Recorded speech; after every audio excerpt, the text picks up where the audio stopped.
Assalamualaikum warahmatullahi wabarakatuh. Jadi di video kali ini saya akan berbagi sedikit materi mengenai pembelajaran kelas rangkap. Nah, di video kali ini ada 3 pokok bahasan. Yang pertama yaitu model pengelolaan pembelajaran kelas rangkap, kemudian ada kajian pengorganisasian pembelajaran kelas rangkap, dan lingkungan sebagai sumber belajar. Nah, materi yang pertama yaitu model pengelolaan pembelajaran kelas rangkap.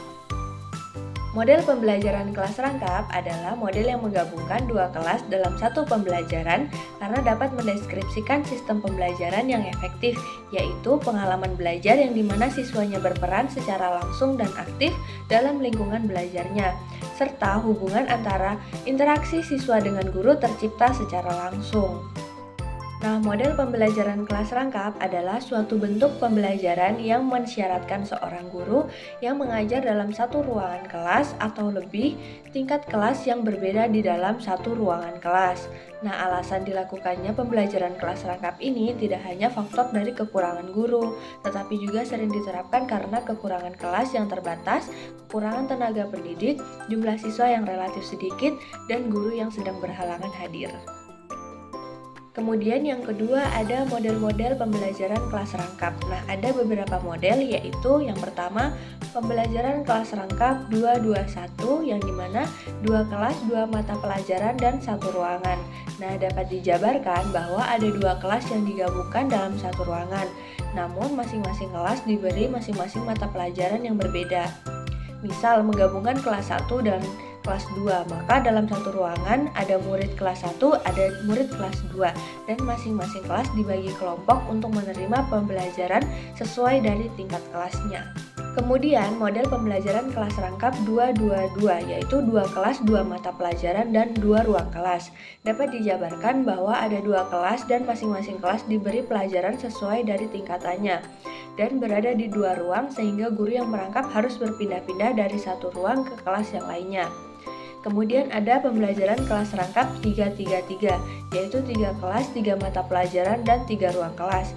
Dapat dijabarkan bahwa model ini seperti model PKR 222, hanya saja jumlah kelasnya dan ruangannya ada 3.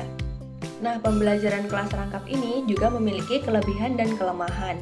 Jadi kelebihannya yang pertama yaitu kegiatan pendahuluan dan penutup masing-masing kelas dapat dilakukan secara bersamaan dan tidak membuang waktu terlalu banyak dalam pembelajaran sehingga dapat menghemat tenaga guru karena tidak perlu berpindah-pindah ruangan serta membina persahabatan antar kelas.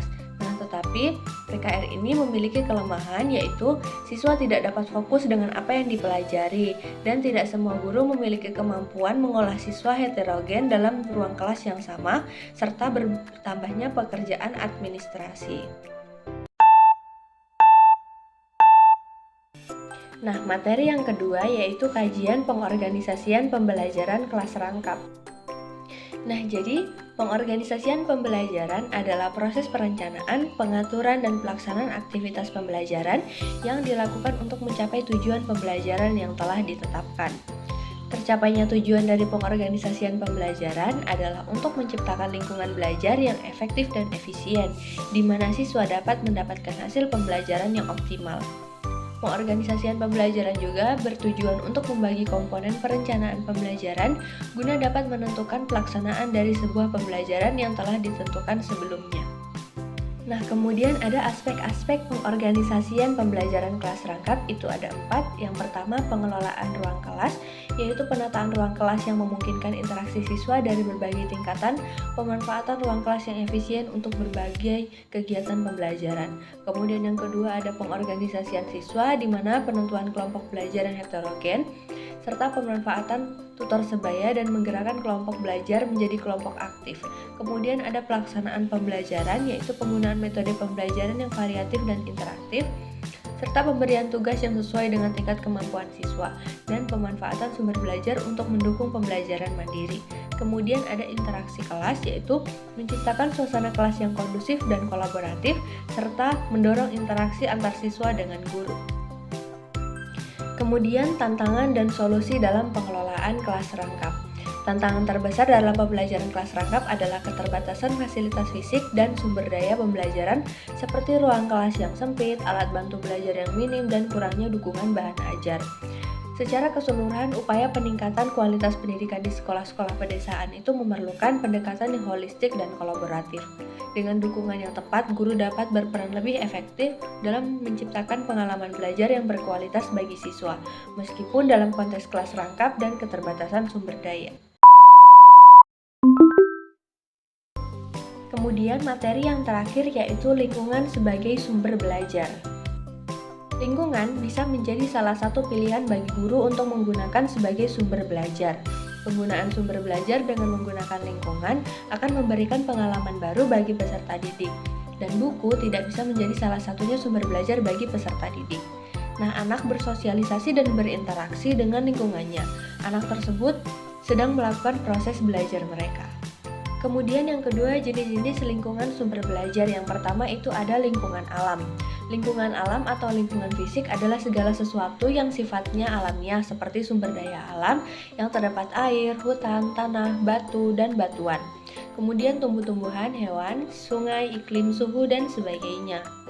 Kemudian ada lingkungan sosial. Pemanfaatan lingkungan sosial sebagai sumber belajar dalam kegiatan pendidikan untuk anak usia dini sebaiknya dimulai dari lingkungan yang terkecil atau paling dekat dengan anak. Kemudian ada lingkungan budaya, yaitu lingkungan budaya atau buatan adalah lingkungan yang sengaja diciptakan agar penggunaan lingkungan ini efektif dan perlu disesuaikan dengan tujuannya.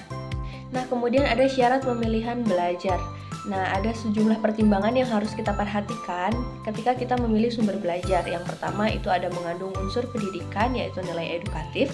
Kemudian praktis dan sederhana, artinya mudah dalam pengaturannya. Kemudian aman, nyaman, dan bersih. Kemudian mampu mengembangkan berbagai aspek perkembangan anak serta sesuai dengan taraf berpikir dan kemampuan anak. Demikian video pembelajaran dari saya. Terima kasih telah menyaksikan. Wassalamualaikum warahmatullahi wabarakatuh.